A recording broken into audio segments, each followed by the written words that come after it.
If I turn up with an organisation like Thames Water and tell everybody in a company-wide email they're all going to use big data, are they going to reject that? They're like, how do you change a culture to make them realise that at all levels, maybe, that this kind of information processing or data should be important to them, maybe?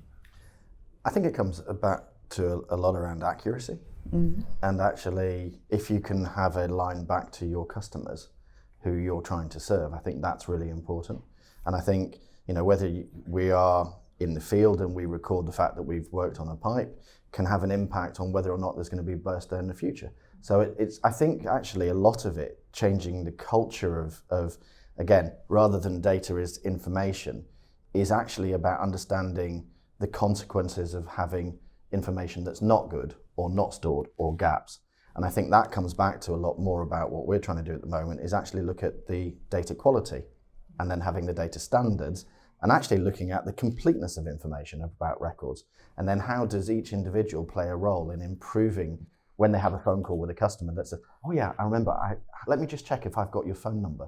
It needs to become part of scripts, but actually it needs to be just part of the DNA of what we do and how we do it.